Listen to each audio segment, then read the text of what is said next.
स्वागत है आपका हमारे YouTube चैनल स्काई कोचिंग की ठोड़ में। मैं अनुज नागर। जैसा कि आप जानते हैं हम आपको यहाँ पे SD यादव की मैथ की बुक पढ़ा रहे हैं और इसमें जो आपका चैप्टर चल रहा है अब क्षेत्रफल वाला चैप्टर चल रहा है। क्षेत्रफल मीन्स एरिया, ठीक है, जो कि मेंसुरेशन के अकॉर्डिंग आता है। और इस चैप्टर में मैंने अभी आपको 41 तक क्वेश्चन कराए हैं और स्टार्टिंग में इसमें जो थे त्रिभुज के क्षेत्रफल पर आधारित क्वेश्चन थे। इसकी क्लास 1 में मैंने आपको कोई क्वेश्चन नहीं कराया था, केवल त्रिभुज के बारे में बताया था। अब जो इसमें अगला टॉपिक है क्षेत्रफल में आयत का है। कौन सा टॉपिक है? आयत का है। तो आज आयत के बारे में मैं आपको बताऊंगा। बहुत इंपॉर्टेंट बातें हैं वो, अगर वो आपने समझ ली ध्यान से तो फिर कभी भी आयत के क्वेश्चन आपको परेशान नहीं करेंगे, कैसा ही क्वेश्चन क्यों ना हो, ठीक है। पर उससे पहले आप हमारी वीडियो को पहले तो लाइक और शेयर कर दें और अभी तक अगर किसी ने हमारे चैनल को सब्सक्राइब नहीं किया है तो चैनल को सब्सक्राइब करके बेल आइकन अवश्य दबा दें। और अगर किसी को और चैप्टर की वीडियो देखनी है तो आप प्ले लिस्ट में जाके देख सकते हैं, ठीक है। तो स्टार्ट करते हैं। आज जो आपका न्यू इसमें टॉपिक है वो है आयत का। क्या है? आयत का है, ठीक है। तो आयत स्टार्ट करते हैं।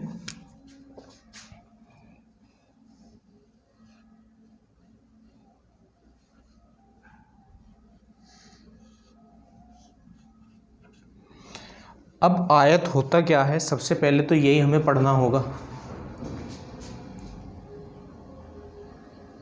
मोस्टली बच्चों को इसका पता होगा, पर जिन्हें नहीं पता उनके लिए मैं बता दूं।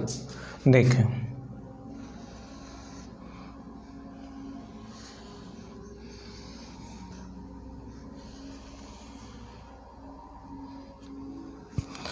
कितनी भुजाएं हैं?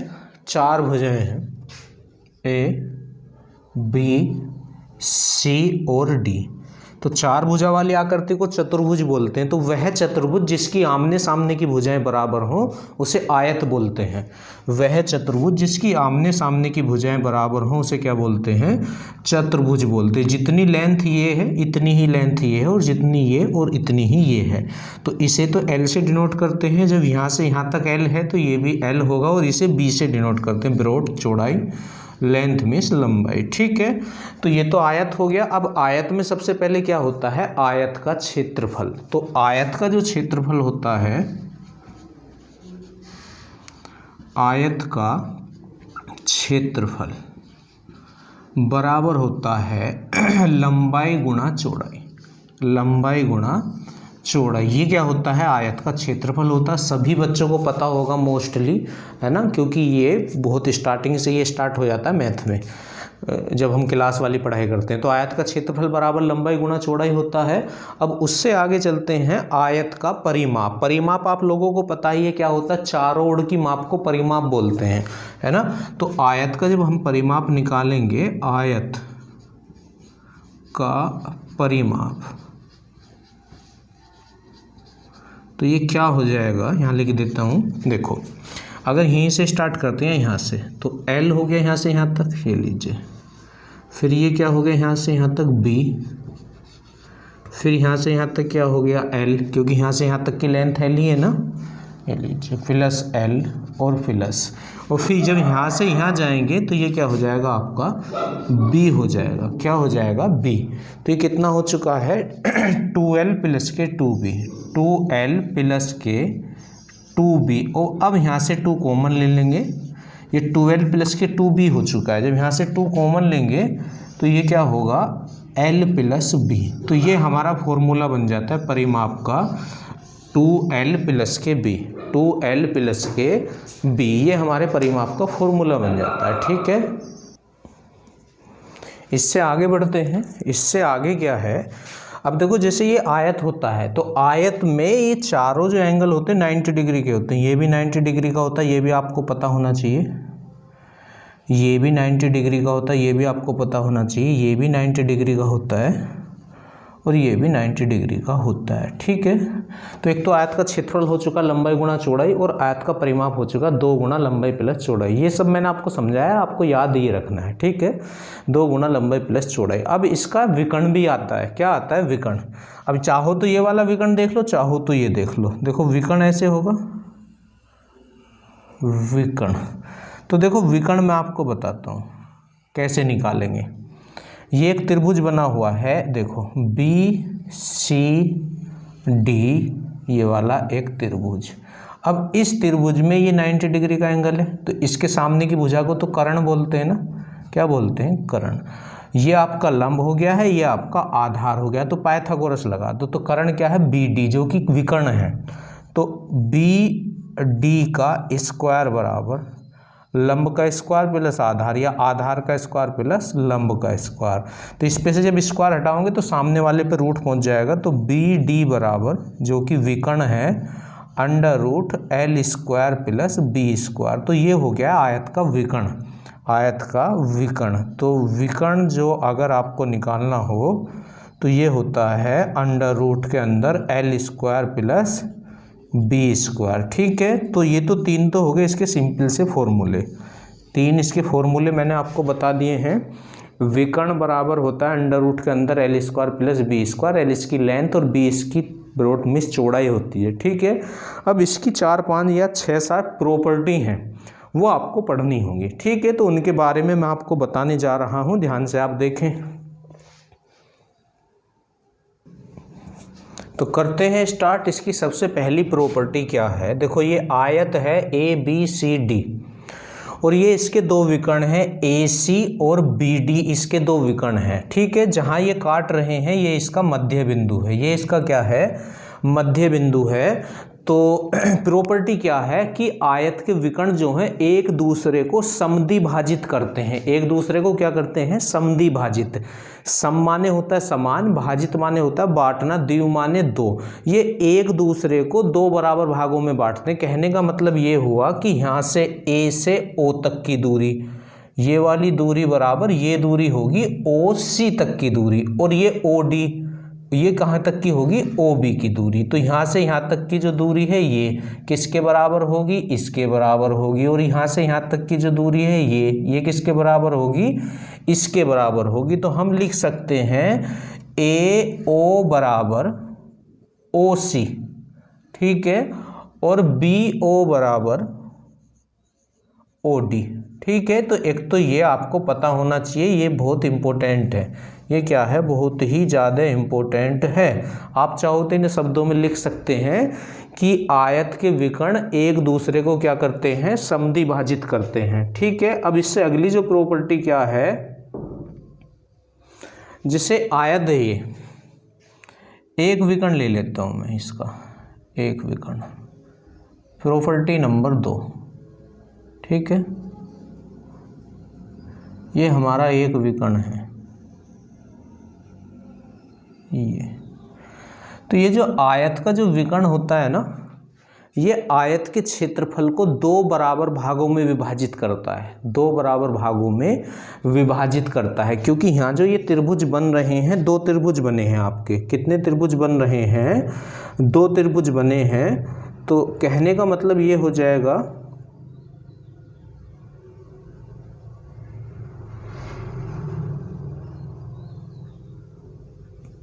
देखो इसमें आपको बताता हूँ,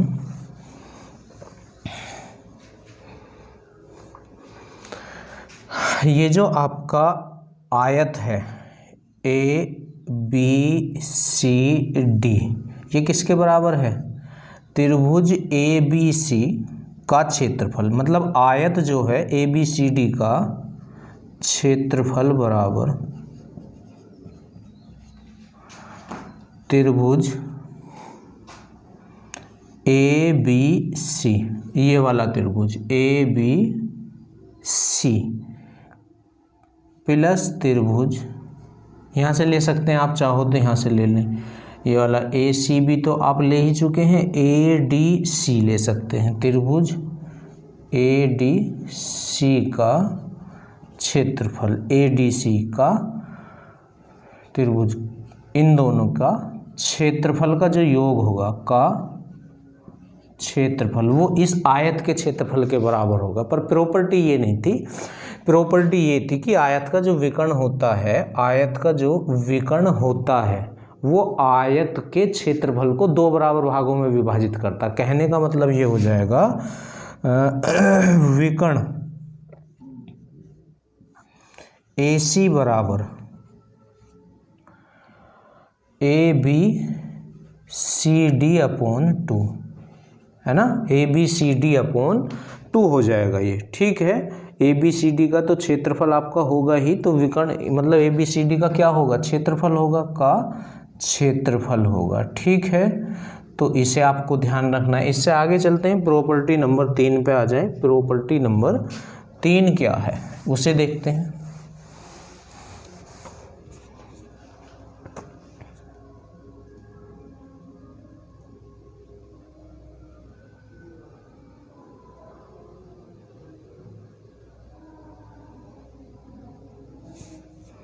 प्रॉपर्टी नंबर 3, जैसे ये आयत है, ये क्या है आपका एक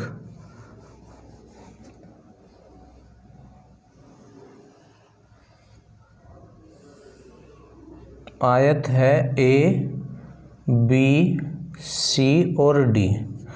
तो इसके अगर मैं दोनों विकर्ण खींच लूँ, एक विकर्ण तो ये हो गया है ना, और एक विकर्ण ये हो गया, तो आयत का एक विकर्ण तो आयत को 2 बराबर भागों में विभाजित करता है, परंतु आयत के दोनों विकर्ण आयत को 4 बराबर भागों में विभाजित करते हैं। आयत के क्षेत्रफल को कितने भागों में विभाजित करते हैं, 4 बराबर भागों में इसे ये विभाजित करते हैं, ठीक है। ये आपको पता होना बहुत जरूरी है।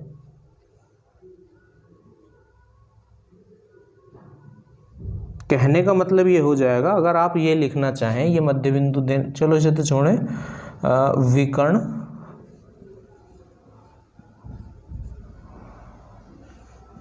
AC और BD बराबर आयत ABCD का क्षेत्रफल, आयत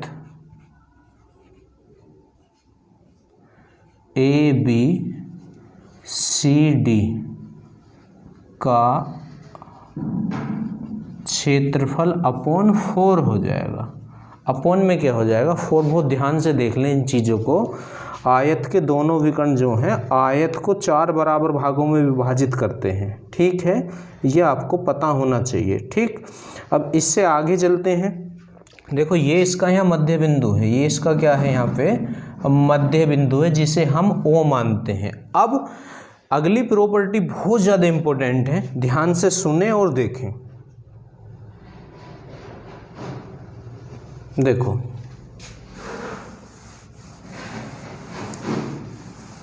एक आयत बनाते हैं, ये हमने बनाया एक आयत, ठीक है। अब इसका मध्य बिंदु तो यहाँ होगा, जैसे ABC और D। ध्यान से सुनना, अगर आयत का सेंटर पॉइंट ना हो, मध्य बिंदु ना हो, और कोई बिंदु हो, जैसे सपोज करें ये बिंदु है और इससे इसके शीर्षों को मिलाओ, ये मिलाया, ये मिलाया, ये मिलाया और ये मिलाया, ठीक है, ये O है, तो ये इसका मध्य बिंदु नहीं है। तो यहाँ पे 4 त्रिभुज बन रहे हैं। ये त्रिभुज नंबर 1 मान लें, ये त्रिभुज नंबर 2 मान लें, ये त्रिभुज नंबर 3 मान लें, और ये त्रिभुज नंबर 4 मान लें। समझ रहे हैं आप। तो होगा क्या, त्रिभुज 1 प्रॉपर्टी जो है प्लस त्रिभुज 3, आमने सामने के त्रिभुज, त्रिभुज 3 ये किसके बराबर हो जाएगा, त्रिभुज 2 प्लस त्रिभुज 4। समझ रहे हैं। अगर ये बीच में जो कोई पॉइंट है वो मध्य बिंदु नहीं है आयत का, और इसके शीर्षों से मिलके 4 त्रिभुज बन रहे हैं, तो आमने सामने वाले त्रिभुजों का योग आपस में क्या होता है, बराबर होता है। ये आपको पता होना बहुत ज़रूरी है, ठीक है। तो ये आपस में बराबर होते हैं, समझ रहे हैं आप लोग, ठीक है।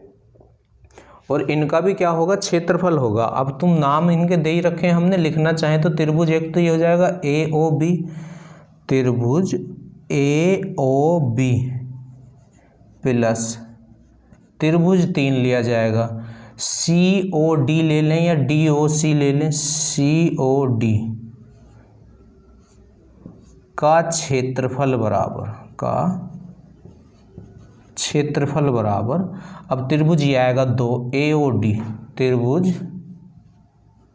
AOD का, या बाद में ले लेंगे का तो बाहर, प्लस ये सामने वाला 4 BOC, त्रिभुज BOC का क्षेत्रफल मतलब ये आपस में बराबर होते हैं। समझ गए होंगे आप, ये बहुत काम आने वाले हैं आपके आगे चल के, तो इन्हें ध्यान से आप लोग समझें।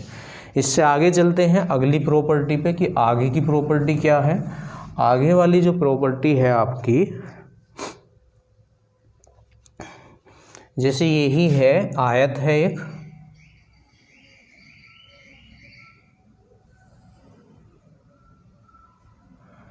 ABC और D, और इसमें अंदर कोई पॉइंट है पर वो इसका क्या है, मध्य बिंदु नहीं है।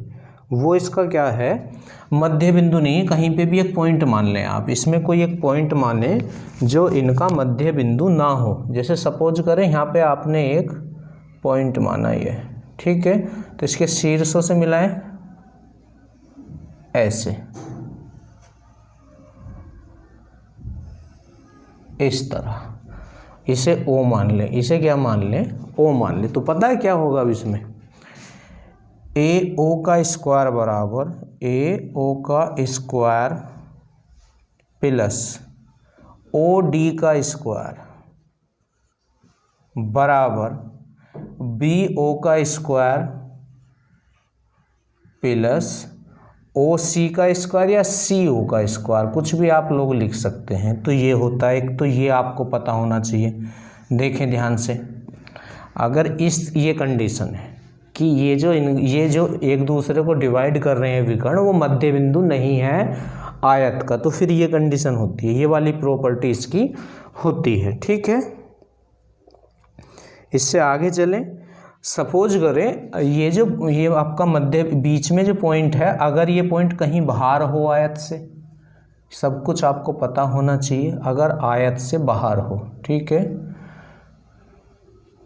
जैसे सपोज करो ये पॉइंट यहाँ पे है, तो मिलाएं ये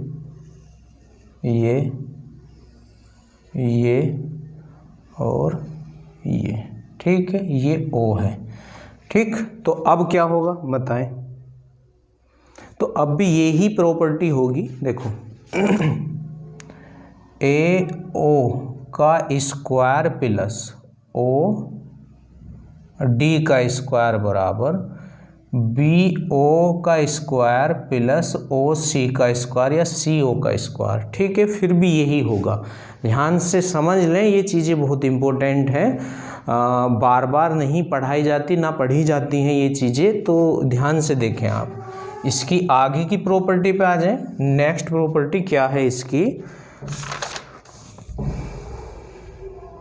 देखो एक आयत है ABCD, एक आयत बनाते हैं ABCD, आयत बनाते हैं, एक आयत बनाते हैं ABCD, ABCD। अब इस आयत की भुजाओं के मध्य बिंदु को मिलाओ, आयत की भुजाओं के मध्य बिंदु को। तो इस वाली भुजा का मध्य बिंदु तो ये है, इस वाली भुजा का मध्य बिंदु ये है, ये और ये, इन्हें मिलाएं जरा आप, ये, फिर इसे यहाँ मिलाएं, ये, फिर इसे यहाँ मिलाएं, फिर इसे यहाँ मिलाएं। तो किसी भी आयत की भुजाओं के मध्य बिंदुओं को मिलाने पर जो आकृति बनती है वो क्या होती है, वो समचतुर्भुज होता है, ये आपको पता होना चाहिए। तो ये इसके नाम तुम देना चाहो तो दे सकते हो, तो ये हो जाएगा EF G और H, ठीक है। तो ये समचतुर्भुज है, ये क्या है, समचतुर्भुज, ठीक है, जो कि आपको पता होना चाहिए। बिल्कुल आसान है याद रखना भी कि किसी आयत की भुजाओं के मध्य बिंदु को मिलाने पर जो आकृति बनती है उसे क्या बोलते हैं, वो आकृति एक समचतुर्भुज होती है, ठीक है। कैसी होती है, समचतुर्भुज होती है, ठीक है। एक प्रॉपर्टी और बच रही है इसकी, उसे और देख लेते हैं।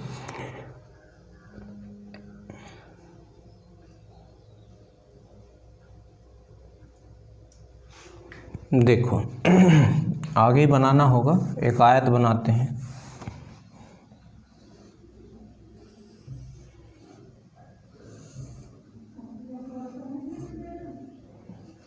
A B C D, ठीक है। ये आपका एक आयत है, ठीक है, और यहाँ कोई बिंदु है सपोज करो, और ये आयत के दो शीर्षों से जाके मिल रहा है, आयत के दो शीर्षों से, इसे क्या मान लें, O मान लेते हैं। तो ये त्रिभुज बना OCD। तो अगर ऐसे आयत के अंदर कोई त्रिभुज बनता है, ठीक है, तो वो आयत के क्षेत्रफल, जो हमारा कंप्लीट आयत का क्षेत्रफल है, उसका आधा होता है।